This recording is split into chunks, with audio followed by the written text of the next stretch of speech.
Hey, what's going on, champs? I'm Aaron Deliosa. Welcome to an Immigrant's Life podcast. My podcast about immigrants, immigration, and everything in between. Welcome back to the podcast, guys. Thank you for continued listening. You know what it is, you know who it is. An Immigrant's Life podcast at Instagram, Facebook, and all the platforms. For the listeners or viewers of YouTube, please click that subscribe button. Let's grow that community. We're slowly growing and catching steam. I'd appreciate if you subscribe. You're listening. Just click the subscribe button, okay? And if you know anyone that wants to come on the podcast that has an amazing story that should be told, hey man, pass by, send me an email, an immigrantslife@yahoo.com. I'd really appreciate it. So enough with my rambling. Let's talk about the episode. I really like this episode. It's like hanging out with a friend. We're just shooting the shit, and I really enjoyed it. Also, this episode makes me feel like, when you were back in school and you were alone, you don't really have a friend. Maybe you have one friend who is not the coolest person ever, and then finally a group of kids that you thought were cool finally invited you over, and they're like, yo, come over, let's hang out. This episode made me feel that way. So without further ado, let's get into the show. Isa, dalawa, tatlo. Today's guest is a stand-up comedian, an actor, and a podcaster. He's half Denzel Washington, half Dave Chappelle. Everyone, please welcome Abbas Wahab. Ooh, man, that's nice. I like that. That's the most flattering thing someone said. Hey, Abbas, thank you for coming on the podcast. I really do appreciate it, man. Hell yeah. What did you open with? What was the very first thing you said? Oh, it's Filipino. It's 1, 2, 3. Oh, okay. Very Yeah. cool. I was like, okay, all right. Yeah, you know what? I didn't know what you were, but looking kind of Asian with the Spanish name, you can only really go Filipino, right? Hey, man, you can get Yeah, wrong, man. trial and error. That's what I tell people. If you see an Asian, ask their last name. If it's Spanish, there is no way he's not Filipino. Yeah. Happy to be here, man. I appreciate you. I appreciate the intro. Yeah, I host the Immigrant Section podcast for the listeners out there. The way I guess we connected is we both cohabitate this immigrant podcast space, right? So Yes, sir. if you don't know about me, check me out. Check out the Immigrant Dilemma podcast. It's the trifecta of immigrant podcasts. Yeah, the for holy sure. grail. I mean, I'm a fan of your podcast, first of all. That's why I reached out. I was hoping like, yo, I'm going to hook up with him. Hopefully he thinks I'm cool. We'll see. Hell yeah. But so far, you're pretty cool, bro. I try. I did some research on you. Were you original from Toronto? No, from London, Ontario, 2 hours away from Toronto. But you moved from somewhere else before that. Yeah, I'm originally from Sudan. So I was born in Sudan. I'm Sudanese. Then I came to Canada when I was in first grade, 6 years old. Oh, very young. Yeah, very young. So I did all of first to 12th grade in London, Ontario. Obviously, you don't remember Sudan at all? I do. And You do? not from when I was born there. It's just because I went back. In those 12 years, every 5 years, I would go there for the summer. Oh, was that a decision, personal decision, or the parents' decision? It was the parents' decision. Absolutely. I mean, a 10-year-old can't personally make the choice to fly to Khartoum. But like, we're a family of 8. Me, 6 siblings, 2 parents. So you could imagine for like an immigrant family how much those flight costs are. Ooh. So we only went periodically, every 5 years or so. At least you're coming back. Some people can't even come back, dude. Exactly. That's a good point. Most can't leave. Or some people, they don't even want to come back. Man, all I know is that they don't grant Sudanese visitors visas anywhere in the world unless they're going to Saudi Arabia to do to do Hajj. Mm-hmm. You're not going. Australia is not going to grant you entry. Canada, America, they all assume you're gonna stay. Yeah, dude. Same with Filipinos. Yeah. We can't even apply for refugee. There's 2. You've saturated the system already, right? We're all over the place, you know? There's too many of you. They're like, we're trying to give some back. Hells yeah, man. I mean, even back home, there's too much of us. What's the capital of the Philippines? Is an island. What's the capital? Is it hella dense? It's called Manila. No, sorry, the population rather, not the capital. The last time I checked, it was like 90 million. Damn, in an island nation, huh? Dude, we're busy, man. We Wow. get busy. Holy shit. 90. That's the capital. I think Sudan is high 80s, 90 million. If you compare the landmass, it's literally probably at least 15, 20 times the size. Yeah, but Sudan is mostly desert, right? Desert, yeah. Kind of the same vibe as Canada being mostly like just prairie and uninhabited space. Yeah. That's why they're saying like, oh, you know, Canada's big. Yeah, it's big, but you can't live in the north. Exactly. I was telling my girlfriend, I'm like, I want the border to open so badly because I want to go on a road trip to the States. But I told her it's so funny how we don't even consider doing a road trip in Canada. Where are you going to go? Manitoba? Like, where am I going to drive? From Toronto, where am I going to drive? You know, besides Windsor and Montreal, where am I going to go? I mean, it's nice by New Brunswick. It's nice Yeah, there. exactly. But the gap between, let's say the States, you go into Detroit, you go past Cincinnati, you see Cleveland, you see Indianapolis. Mm-hmm. I mean, this is on your way to New York, we'll say, or you go past Pennsylvania. Like, there's a lot of landmarks. What do you have between here? You have Montreal, a bunch of space in Quebec.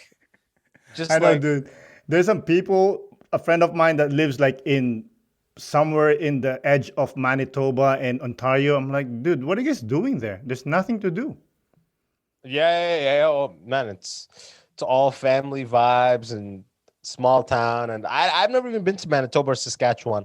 Only Alberta. I've been to Ontario and Alberta, and I can extrapolate what's in the middle. You know what I mean? I've been to Ontario, obviously, close by. I think that's it. I haven't been anywhere. Where are you in Toronto? I'm in Montreal. Are you in Montreal? Okay, all right. Yes, sir, So that's Montreal. why this is Montreal's got that cool vibe, you know. You're in curfew right now, then. Yeah, dude, it's bad here, man. There's Nazi season over here, man. Yeah, hell yeah. It's bad. I mean, Crazy. How about in Toronto? How's it? No, not at all. I mean, you can't dine in.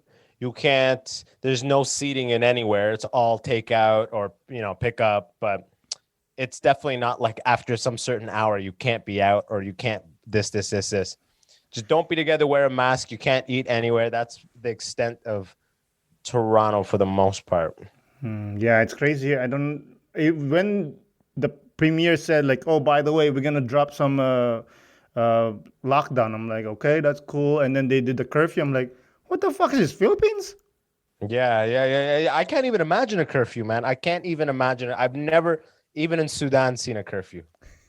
I mean, growing up in the Philippines, we have curfew all the time.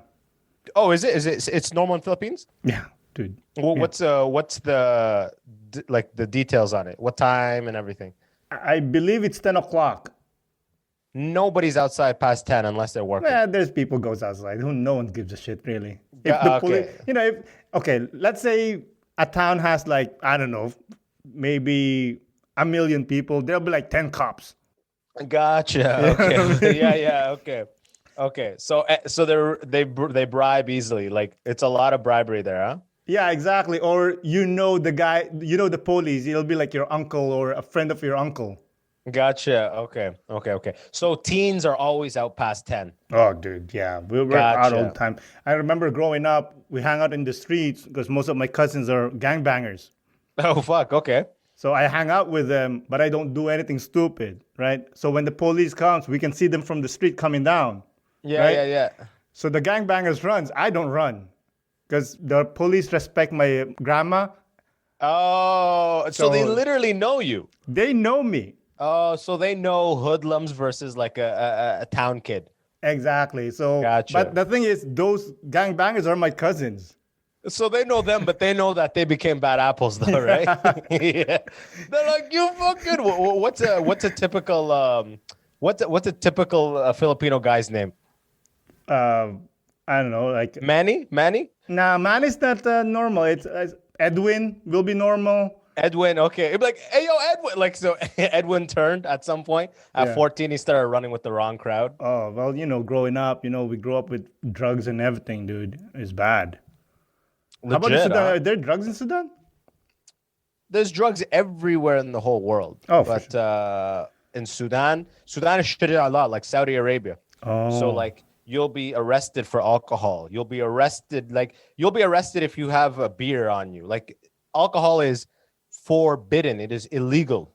It is so forget about drugs or weed or anything. Like alcohol will get you arrested. Every substance will get you arrested in Sudan. Sudan has, like, you know how you're saying that's the vibe over there in Manila. In Khartoum, the capital of Sudan, there's normal police who drive around, and there's Islam police. Oh, this is my friend told me he lived in Riyadh for a bit. They're like Saudi's got the same thing. I forgot their names, but it's literally like, imagine Boy Scouts that drive around in a pickup truck, like without guns. They look just like cops without guns, but they pulled me over when I was there with my cousin walking. They're like, hey, your shorts are too low. And they started just abusing us, like just fucking around. And my cousin would have to be like, oh, please, he's a Canada boy. He doesn't know. He's a Canada boy. That's funny. Do you speak the language? Yeah, I speak Arabic. Yeah. Okay. Oh, it's Arabic? It's Arabic. Yeah. Okay. Is there like a dialect? Yeah, but not very aggressive dialect in the way that, like, if Saudi was like, actually Saudi and Sudani are pretty similar, and Egyptian. They're all like, my dialect would be like, it'd be like, I guess Sudani, you could say, because we're more African, we're kind of more like Southern. Like imagine the English accent. You could say we're kind of like a Tennessee accent. You know what I'm saying? Like your country a little bit. Sudani, it has we're like that slang, some spice. Yeah. So like, النفر ماش or النفر went like, this would be like typical Arabic. النفر قالوا لهذا, and then the Sudani would be like الواحد ده قال مشى قال. Like I don't know if you can tell the difference, but like I can't tell the difference. It's kind of like more rural is the vibe that I get, but I'm not like amazing at all the dialects, but that's the Sudani thing compared to all the other Arabics. Like everyone else will understand us. It's the same with Filipinos. We have the language called Filipino, but that language came from the dialect called Tagalog, which I speak. Where did that come from? I don't know, dude. Like way far back? Oh, from the Malays. Okay, gotcha. Okay. From from Indonesia, from Malaysia, when they came to the Philippines. So the Spanish coming and the French and all that made it Filipino, or how did it change? No, the first original people that came to the Philippines came from Malaysia, Indonesia, those area, from the Java area.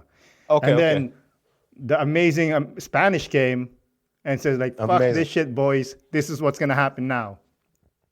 And the funny thing French is, did that too, right? Like I heard that Philippines got conquered like 3-4 times or something. Okay, well, first it was the Spanish for like 300 plus years. Yeah, you're like, that sucked. Yeah, that sucked because they took all the land.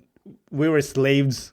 You're talking about conquers like it's ex-girlfriends. First it was the Spanish. that was the longest 300 years of my life. You know what I mean? Right? I mean, she was great in bed, but you know what I mean?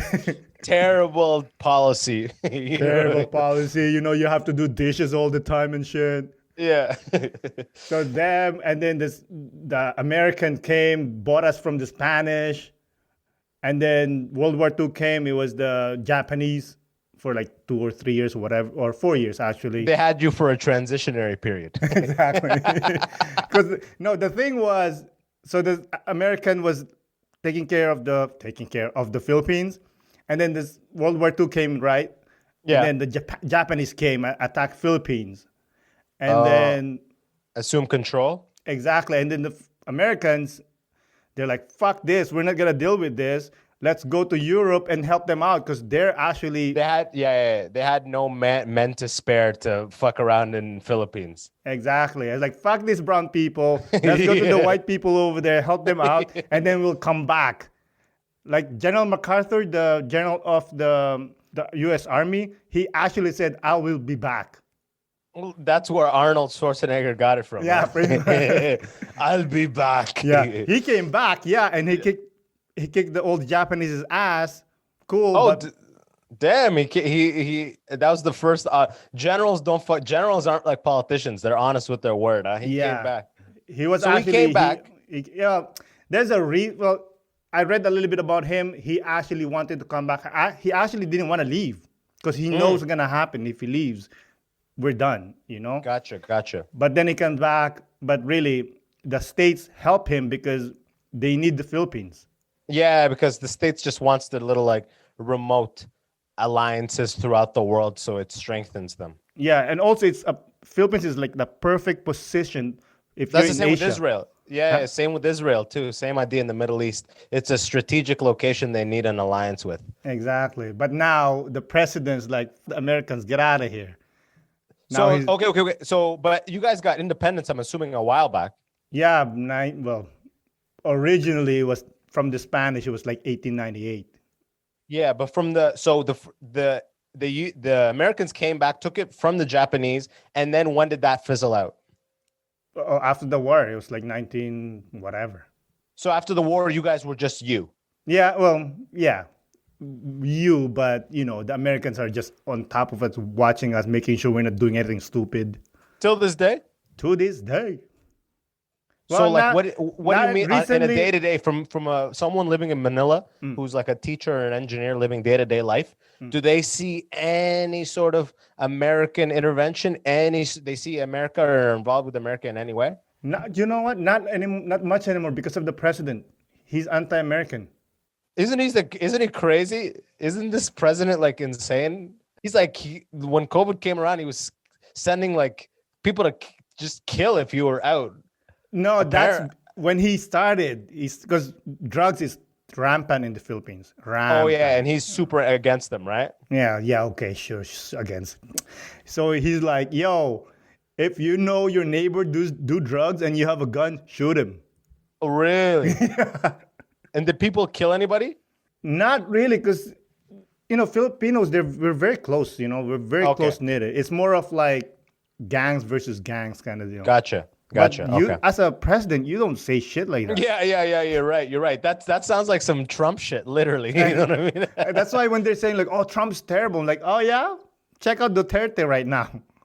I And mean, he's it's like not even bad. He's like super anti-gay, and and like every time I see pictures of him, he's like wearing leather pants, right? Isn't that the guy, or is that like Singapore or something like that? I No, forget. that's a different guy. This guy, our president or the Philippines president, he wears like shirt or a Filipino like traditional Attire. shirt. Gotcha. Yeah. Okay. Yeah, so that's what he Okay, does. must be some other Southeast Asian like guy. You're probably thinking it's either Thailand. No, Thailand is king. It's probably Yeah. Okay. Yeah, then that's what it is. It's the king of Thailand. I'm thinking about the king of Thailand. Yeah. He's They- like, yeah, he's just like an obnoxious figure. Oh man, they're crazy. I heard that he had like a side piece on the side. Oh, and And- she was known. She's like out in the open kind of deal. And she made that woman say sorry or something to the wife, like in national There's TV. There's a video. Yeah. I saw it. It's so crazy. She's like, that's his known official mistress or something like that. Exactly. I'm like, So what the weird. fuck? Yeah, Yeah, so- exactly. So you said you moved to London, Ontario. Why did you guys move to Canada? Just we were actually in Oman for 3 years before. So I left Sudan, like my family left Sudan when I was 3. Born in Sudan, left when I was 3, moved to Oman, Muscat, which is right next to Yemen. And we lived there 3 years. My dad had, a good position as he was an economist. And then we came to Canada because he just knew that he just wanted to kind of have us be educated and have opportunities outside of the Arab world, because the Arab world is like a powder keg. So like you could tell, like, you know what I mean? Like my dad wanted to give us a passport that has automatic visa entry for most countries in the world. Yeah. Canada, Germany, US, Switzerland, one of UK, France, one of those list of countries that you're good after that, right? Yeah. And exactly. Canada was very receptive to new immigrants. Actually, I'm not even 100%. I was 6 when we came. I just know what he said. He came for opportunity and for us to be able to get an education. But when he came, none of his shit got recognized. His degrees, his experience, nothing. So he drove a cab for almost 20 years. Ooh, Yeah. that's always the The case, story. man. Yeah. Story Like, told 1,000 times. oh, you're a chemical engineer? Cool story, bro. Drive a cab. Exactly. Like, Exactly. the idea is because you're from a different country and that's not good enough. Exactly. I mean, my dad, he got his master's from Holland. He got it from Europe and they still weren't recognizing it. What? Yeah. Yeah. Imagine that from Holland, you know? That's Like from the crazy, man. Netherlands. They don't even recognize it from the Netherlands. Well, how They're did like, he take that? what? How did he take that? Like that answer? Yeah, like being like, I graduated from this university and whatnot, and they're kind of just like, oh, cool story, drive a cab. Oh, well, he kept going back to Oman at the beginning, trying to line some other stuff. But eventually, you have 6 kids. You got to start working. You got to start doing something. You know what I mean? Mm-hmm. Imagine I was 6. My brother was 7. My little sister was 3. My little brother was 2. And I had an older brother that was, 10, and an older sister that was 12. So imagine ages 3 to, you got to start working immediately. You know what I mean? For So sure, it's like man. you're driving a cab, but you're applying for other stuff. So he went and learned French just so he could be an official translator to French, English, and Arabic. And he did? Yeah, he did. He learned French in a year pretty much and like was an Wow. official translator. He liked languages and he already kind of knew some French from his life in Europe. Oh, wow, man. So that's side money. Now you're doing those immigrant side hustles, you know, official cab driver, official translator. You know what I mean? Like one guy might be a notary. You know what I mean? Yeah. Like everyone's trying to do side stuff, but the goal for us was to all become, you know, the immigrant story. All of us were to become doctors or engineers, right? Of course. Yeah. And so, when you guys moved, was there like an apartment or a house that you guys stayed in? Yeah, we moved right into subsidized housing in actually we bought a house now in London right next to the original area we moved into. But yeah, it was like a 3-4 bedroom house, all 8 of us in there. And then for the first 10, 15 years, we moved between 2 or 3 subsidized homes. So like townhomes that have 3-4 bedrooms or 4 bedrooms on the most part, because we, you know, we're a big family. 4-bedroom townhomes for about the first 10 years in Canada. And then we bought a house. Oh, okay. And your mom, was she working? No. My mom now, she sells baked goods out of the crib. So it's like a small thing, but before COVID, it was actually pretty good money. But no, my mom never had a job outside of the house. Briefly, she helped like in the mosque, or like Muslim community type stuff here and there. But no, she was a stay-at-home mom and a housekeeper for like, or a homekeeper rather, for, you know, most of my life. You probably drove her nuts, man. No, my mom loves me. I'm a mama's boy. No, man, I drove her. I was the guy who did all the things, bro. You were the dude. You were the moocher. No, not the moocher. I was the guy who like I became an engineer. I got an engineering degree. I worked as an engineer. I did all the things I was supposed to do. You know what I mean? Good boy. Exactly. That's what I'm saying. Like a good. I played it straight. I tossed that ball straight down the line. And so, I mean, my mom, no matter what I do at this point, she can't really say shit because, hey, I did the thing you guys wanted, you know? You planned that, or did you plan it to make sure that you please them, or it was just... No. I was totally thought that I wanted to be an engineer. It was so standard, like them talking about you will be an engineer, that eventually you think, no, I want to be an engineer, you know? Oh, it came. It was like a mind control, something like that. Essentially, yeah, man. They sold you on the dream. You got sold on a dream, and eventually became. And it took me becoming one to realize, what the fuck? What am I doing? What is this? What am I doing right now? You know? You're like Manchurian Candidate. Yeah, essentially, man. It took all that to unravel and realize, oh, I was just kept saying yes and ended up in a thing. You know what I mean? I watched one of your videos on YouTube, and you said you grew up in London, Ontario, and you were trying to act white the whole time.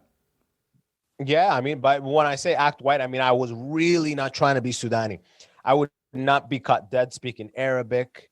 Like I'm talking about in front of my Canadian friends. In front of my Sudani friends, it's all normal because we all live in the broke neighborhood. We're all living in the subsidized housing together. There's no secret of what our lives are. But I'm talking about when I go to school where 95% of my classmates are white.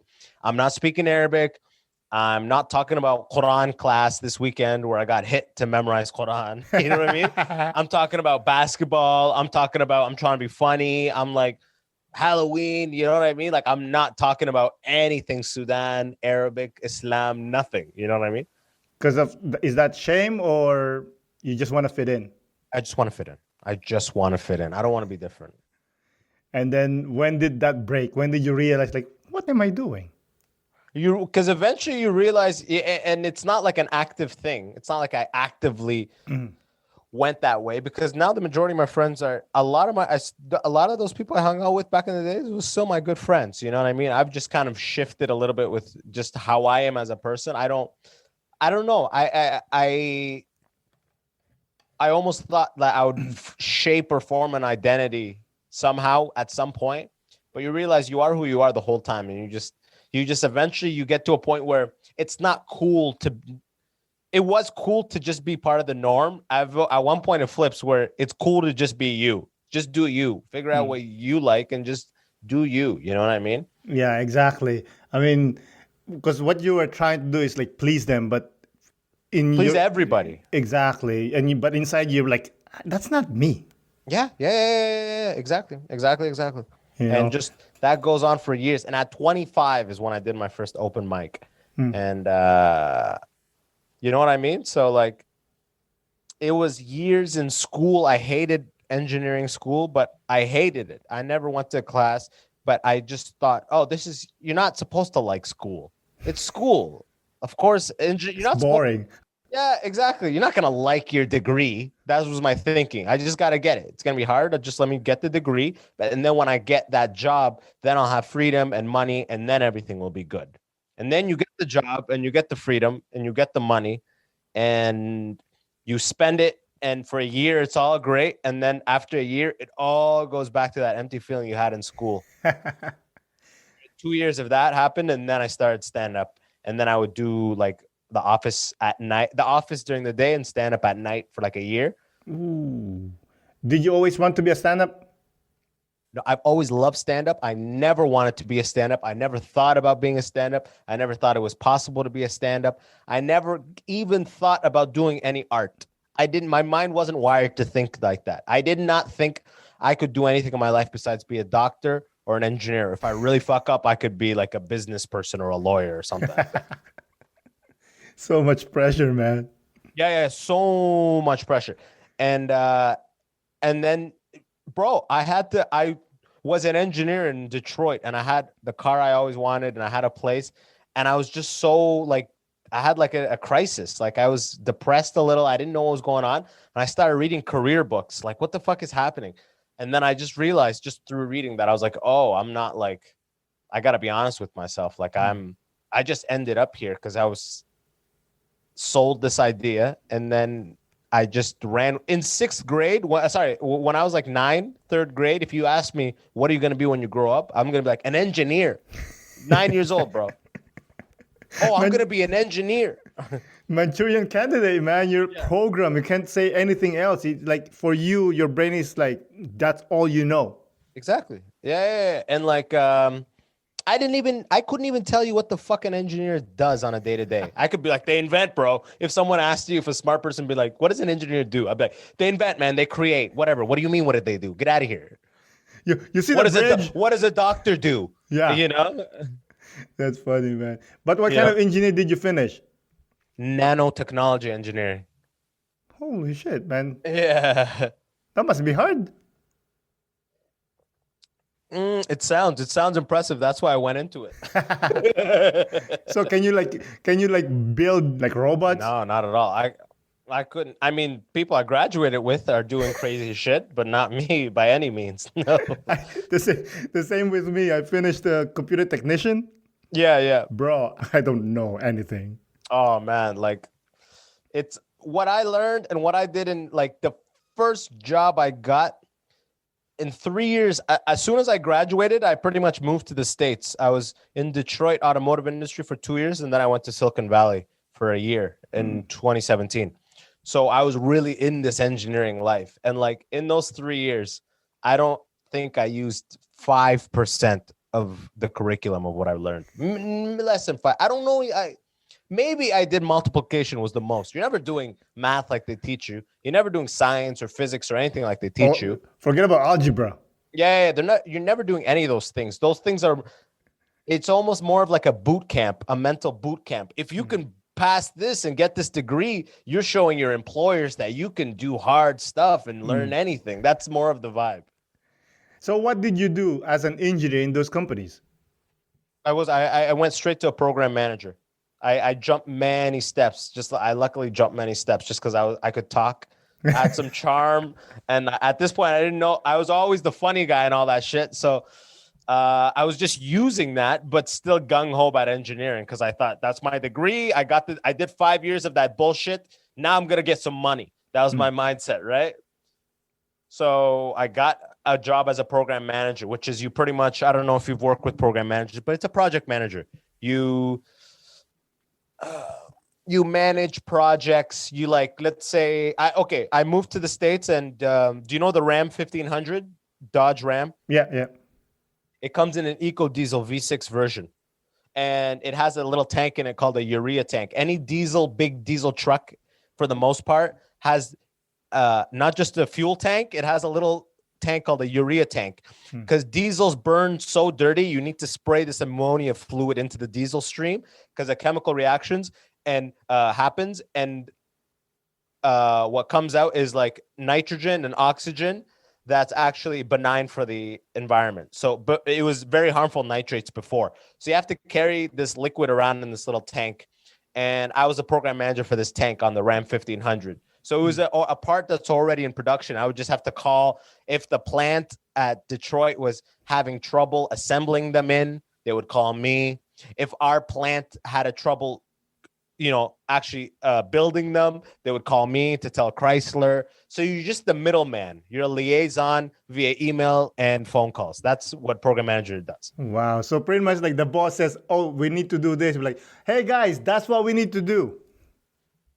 Literally, exactly. Like Chrysler goes, hey, I represented my company for this product. If anything happens with this product, let's say next year they're planning on doubling the volume. Let's say it has a quality issue. Let's say on the road it's failing a lot. Whatever, they reach out to me, and then I reach out. I go to either go to my quality engineer internally, either go to my account manager internally, either go to my supplier quality management internally. You know what I mean? I just decide where it goes. I'm literally like a gate of information. That's all it is. That's all it was. That's a good gig, dude. Oh yeah, I mean, that's what I'm saying. I was doing that, and like I got money. I got a BMW. I always loved cars. I've been a car person, and I went to BMW. I ordered a car. They built it in Germany. Like I was like, yeah, I made it. You know what I mean? Baller, man. Bro, I was so stupid, man. I was so stupid. Why? Bro, first year out of school, I go to Detroit, and I lease a $70,000 car on a $60,000 salary.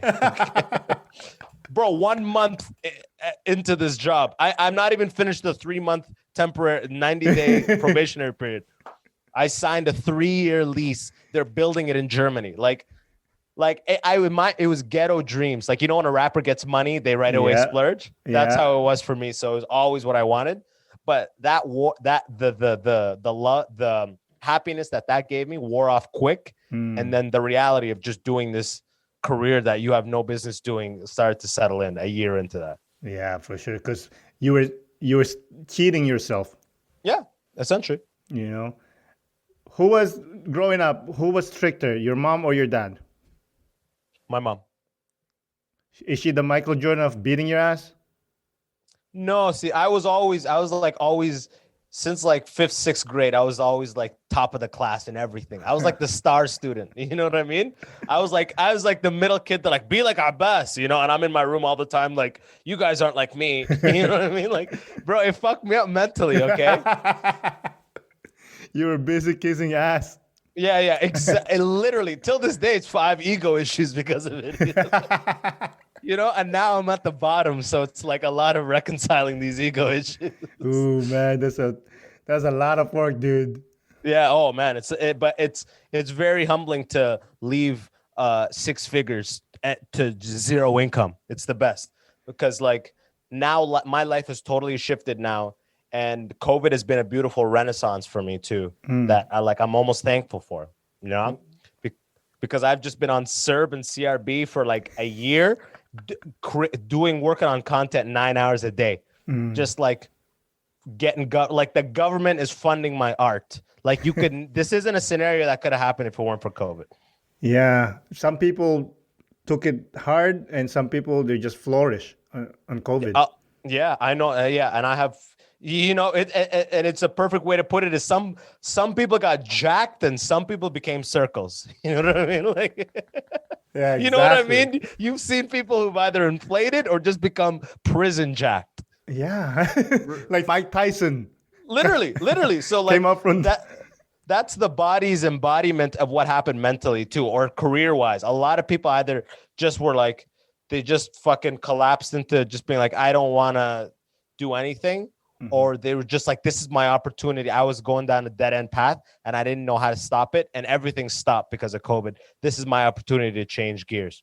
Yeah, completely agree. I mean, for me, that's how I started the podcast. Like COVID, I always wanted. Really? Yeah, that's Hell how. Yeah, there we go. So you're the jacked. Your mind is jacked, my friend. Thank you.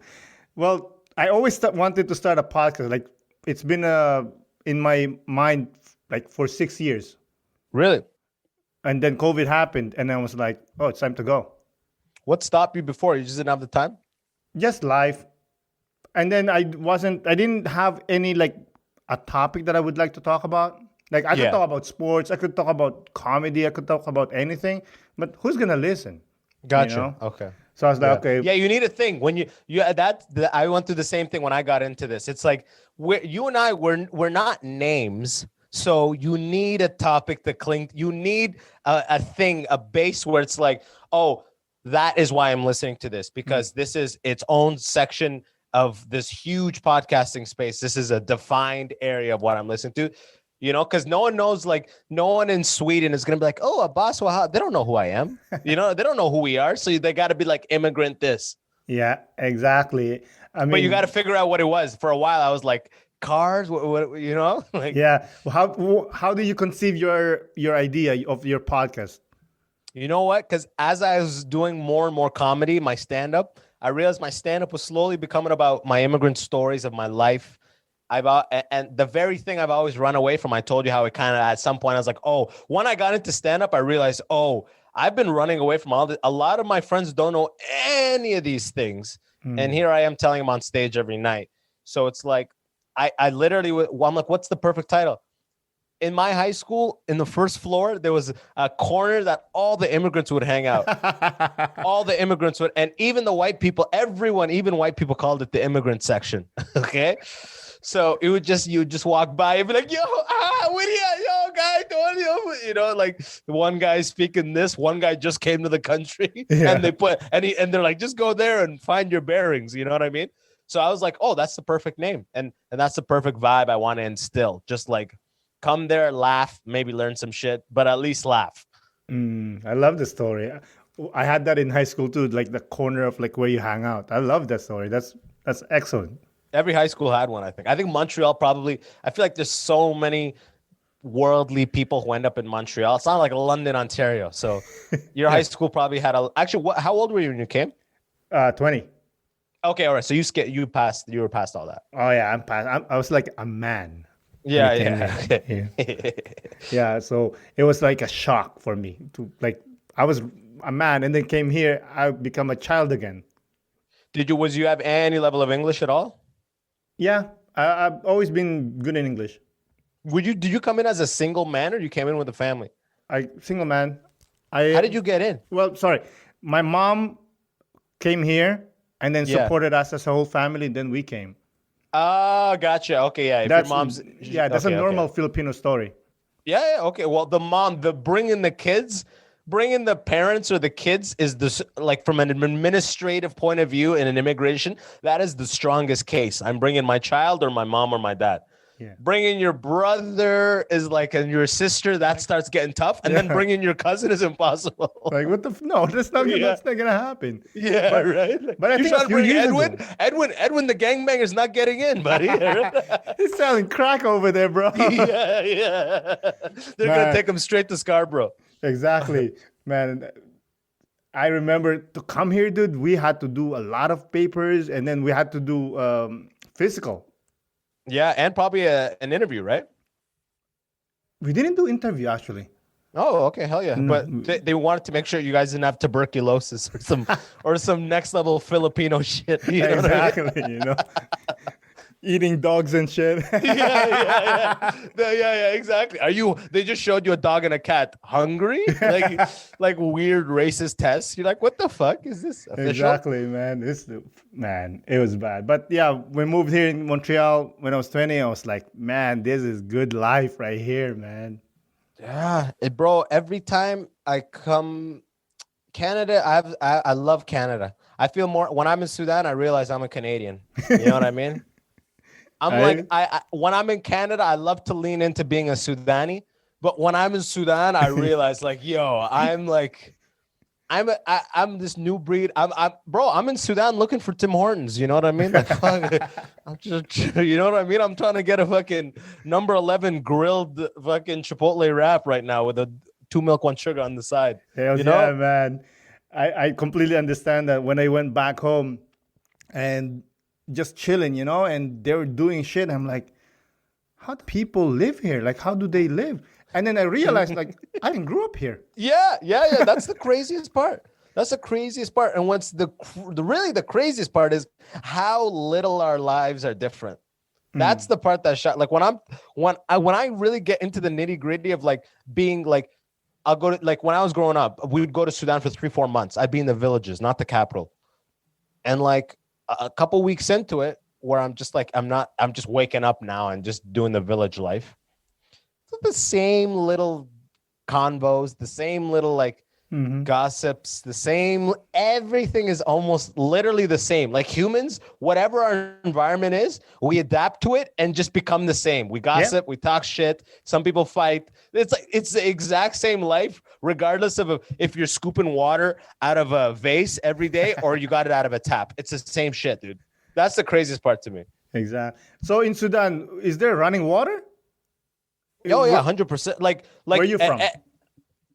Like the no, village? like it's once the pumps are working, like the power cuts all the time. It's very African. It's like the power's always cutting. So in Sudan, in Khartoum, in the capital, everyone has big water tanks on the roof, so it's gravity fed. So that's good, right? But in the villages, it's like we have a big vase under the tree, so it's always shaded. And the village, everyone in the like, it's like a 4 or 5 house complex that. Like all of them, we share like a courtyard. Everyone just kind of gets water from there, refill it with the hose when the electricity is running. It pulls it from the well. Where's the water from? The well. The drinking water is from a well. But in Khartoum, we just get it, you know, like it's big, like, you know, like at least hundreds of gallons. So it's like from a processed water plant. I don't know where it comes from. Yeah, for sure. In the Philippines, we have water, obviously, but we had stupid pumps.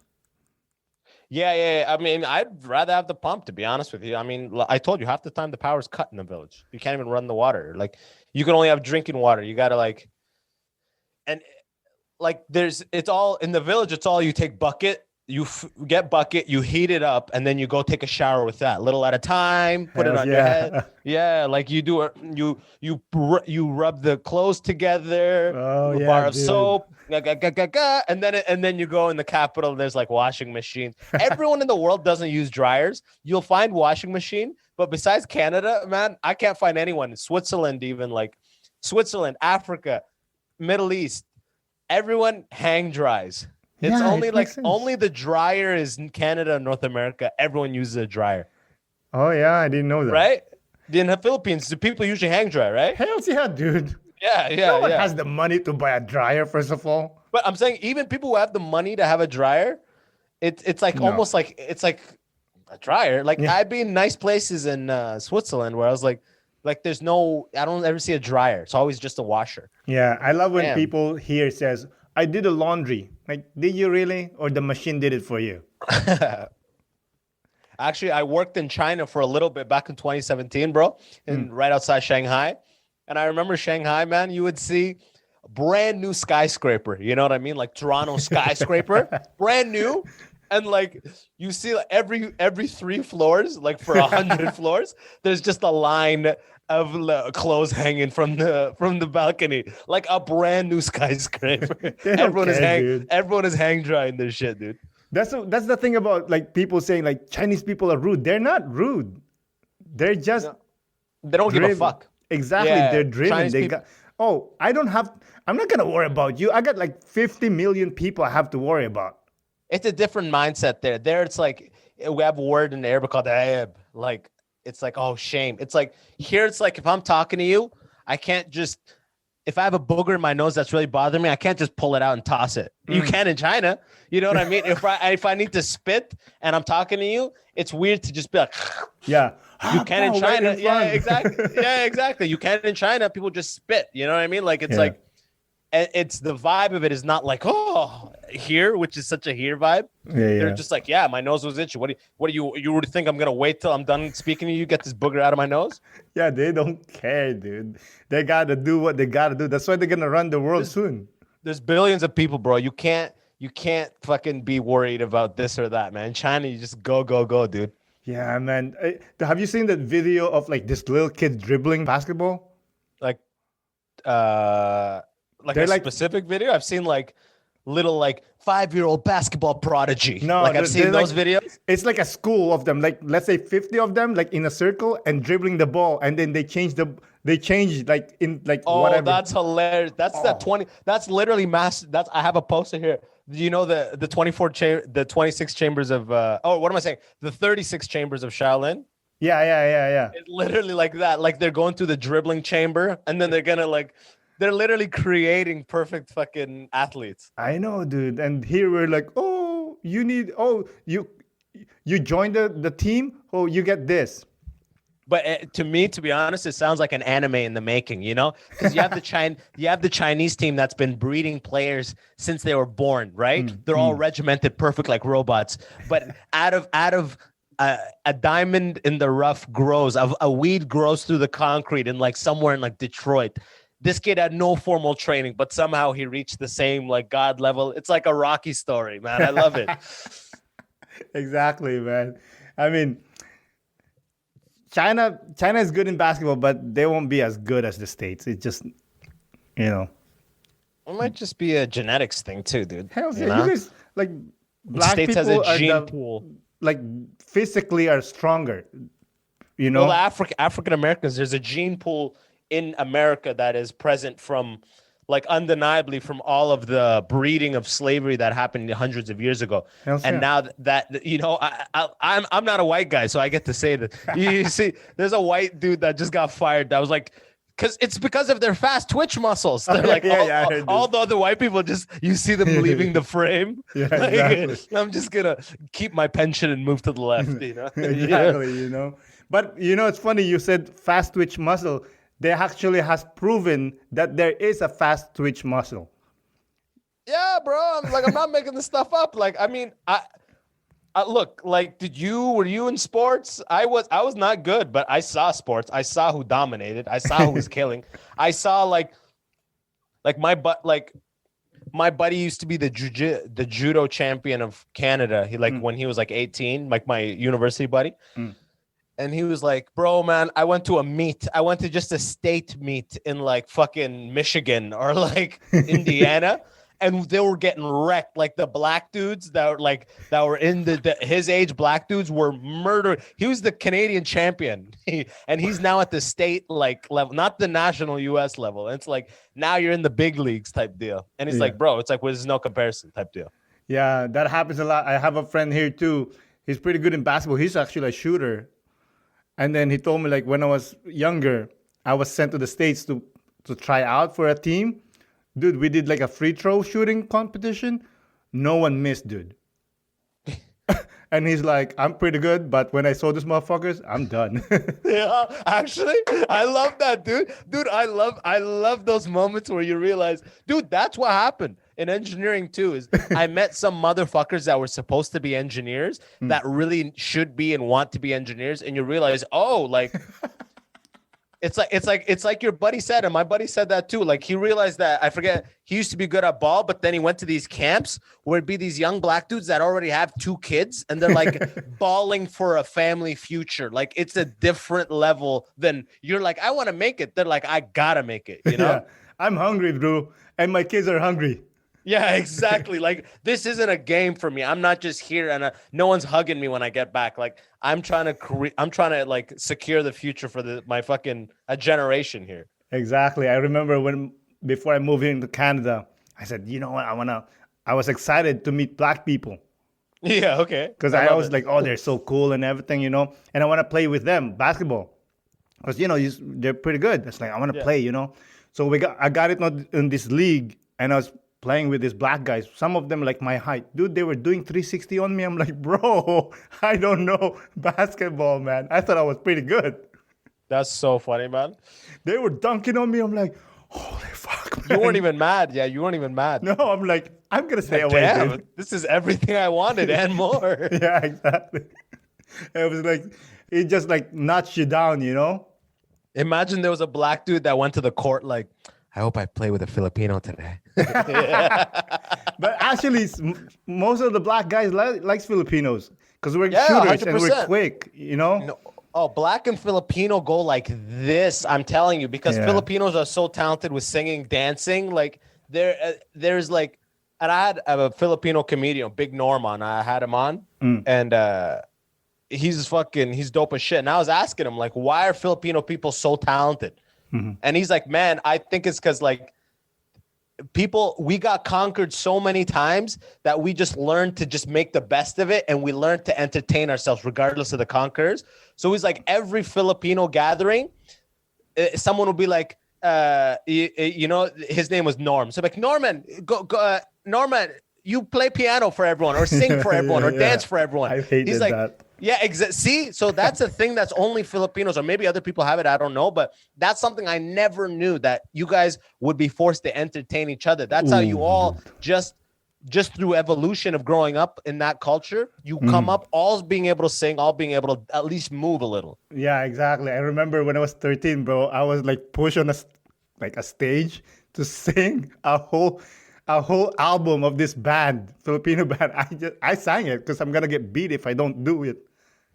I love that, man. In Sudan or Sudani culture, dude, there's zero, bro. I grew up so Muslim. My parents took me out of music class.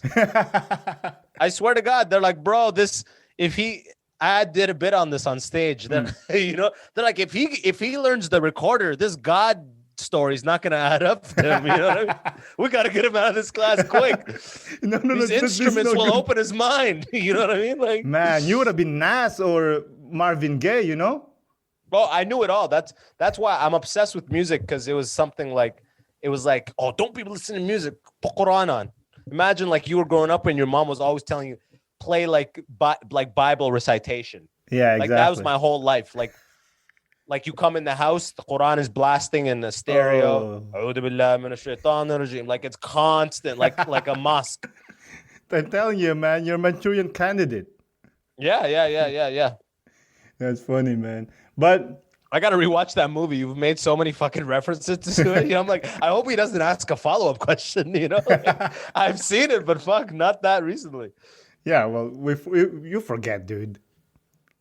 I definitely did. You know, but do you still practice being a Muslim or? No, just spiritually. You know what I mean? I just, you know, be a good person, treat others how you want to be treated, that kind of shit. But yeah. I'm not praying 5 times a day or anything like that. And I was praying 5 times a day for most of my life. Ooh, wow. Yeah. Random question. Do Muslims believe in ghosts? Yes. Okay. We believe in something called jinn. Oh, like the genie. Which is, well, yeah. I mean, a genie comes out of a bottle, which is like, a jinn is like the spirit that we say is around you all the time type deal. So in that sense, I guess there's ghosts, yeah. Or is it an entity or a force around you? No, like an entity, like, oh, the jinn. It's like I almost talked of like ghosts, spirits. And if you do something bad, they'll fuck you up. Yeah. It's like there's a million things. Like maybe like say this prayer before you do this, so the jinn don't get you, or this. Or the jinn can see when you fuck up doing A, B, or C. Like there's a million of those. There's the Quran is thick, dude. There's a million parables. I don't know, you know. We have those too, man. Growing up, I hated those things. Yeah. Like I remember one time, it was like nighttime, and I was clipping my nails. Yeah. And I think it was my grandma, it was my aunt. Of course, an old person, an old woman, for sure. They're like, oh, don't do that. I said, why? Your mom's gonna die. Yeah. Bro, till this day, my mom will be like, don't take a shower at sunset. You know what I mean? Like, us too. Don't take a shower at sunset. Like it's gotta either be dark or light. If you're fucked if you try to bathe during the transition. You know what I mean? Your spirit, your body, your soul is fucked if you dare to shower during the transition of light and night. For us, it was don't take a shower at night because you're gonna get sick. I was like, what? And I remember one night, my uncle like tricked me. Hey, Yeah. He's like, come over here, come over, and he splashed water at me. Dude, I was so scared. I thought I was gonna get sick, like really sick. My grandpa was so pissed. Dude, my mom would tell me don't take a shower when there's like a thunderstorm. Why? You know, as if like when lightning or thunder happens, it's gonna like conduct its way to your water in the shower, I guess.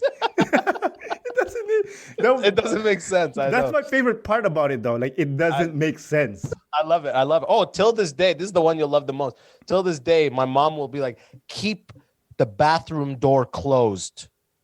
Never leave that bathroom door open.